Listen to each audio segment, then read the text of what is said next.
Well, this is my first video on the lathe for the season. I don't use the lathe throughout the year that much, but I use it a lot around this time to make gifts for people, and it's really fun. One of the things I made a lot of last year was tops, like little spinny tops, like this one that I screwed up out of Paducah. And so, yeah, I thought maybe I'd try a few YouTube videos, see if anyone's interested in that, and I can do more on sharpening tools and making your own handles and my lathe and how I let's see here, how I organized everything. And you know, I can do videos like that if there's interest. I don't know if there is interest in that, but we'll try it out and we'll make a little lathe video today. So I'm going to use a spindle roughing gouge to start out. Super fast. Don't bother trying to turn your squares into cylinders on a table saw. It's not worth it.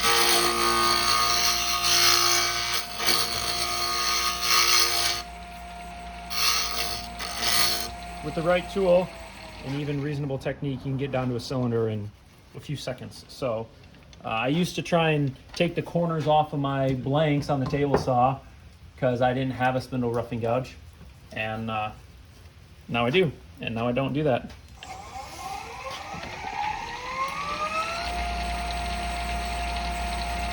Woo! Sorry. All right.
I'm going to grab a little skew real quick, make a couple markings.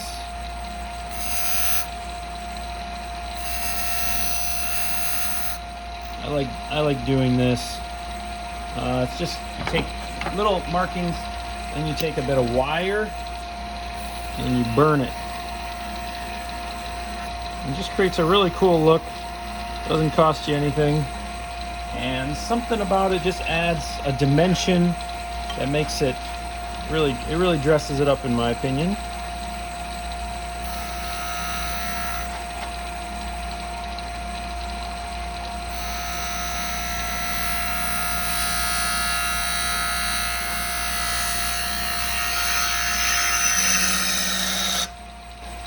Yeah, that looks about right.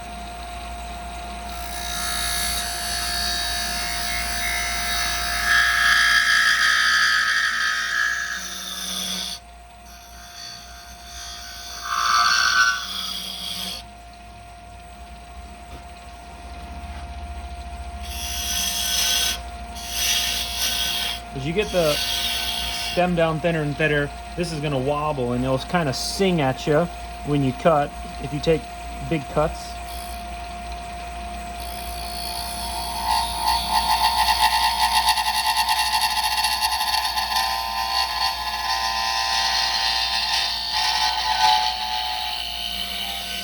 Anyone in acoustics can tell you that is the frequency that this thing is vibrating at.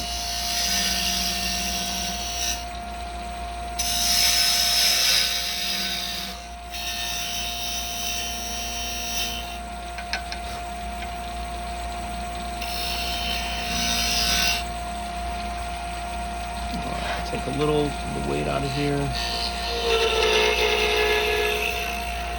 And whenever it sings like that, not only are you not getting good cuts, smooth cuts I should say, but you're at risk of losing the piece.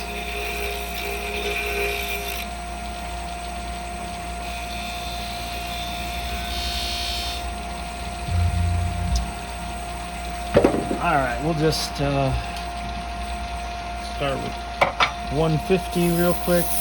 Now, when you sand with the piece spinning on the lathe, you're actually sanding with and then across the grain. So basically, like right here, I'm sanding with the grain, but then here I'm across the grain. So if you want the absolute best finish, especially on the face, not like here, but here, you need to finish by hand with it not spinning. But this is not that important of a project, just for a friend.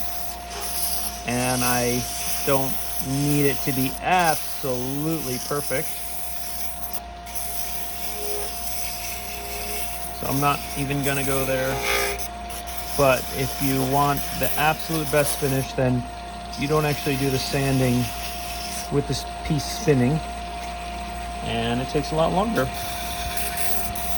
For most projects, not all, but most, I will start at 150 if I've done decent cuts, and then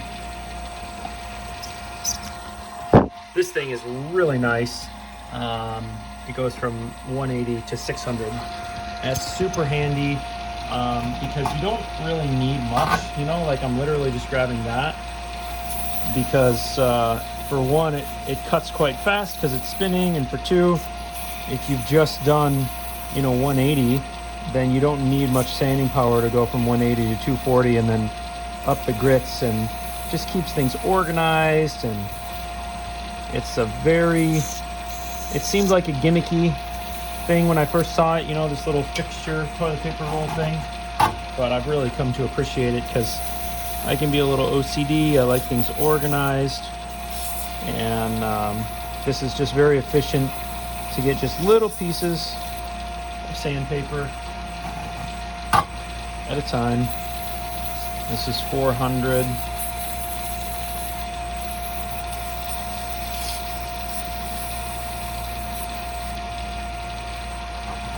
And there's lots of different finishes. You can use waxes and varnishes and oils. I've used linseed oil many times. I've used wax many times. You can also burnish what you're doing with shavings. At the moment, I'm using this stuff called Yorkshire grit. I was given this when I bought the lathe from a friend. He had this little tub, so I think it's pretty expensive. It works pretty good. It has a little bit of grit in it, so as you basically, it's like your final grit, I guess, after 600. So I've been happy with it. I don't know that it's worth the money. I'm not sure, but it works fine. I have so much wax and oil to consume that I got when I bought my lathe. I don't know if I'll ever need to buy any again in my life. Let's see. So getting it off the lathe is always a challenge because you want the piece that comes off to be nice. So generally, I try and do something like this.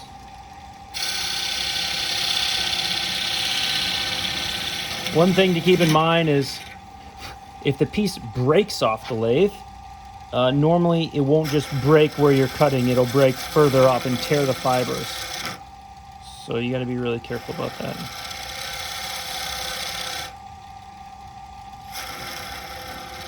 And with a lot of lathe projects, after the piece comes off the lathe, you got to do a little bit of handwork.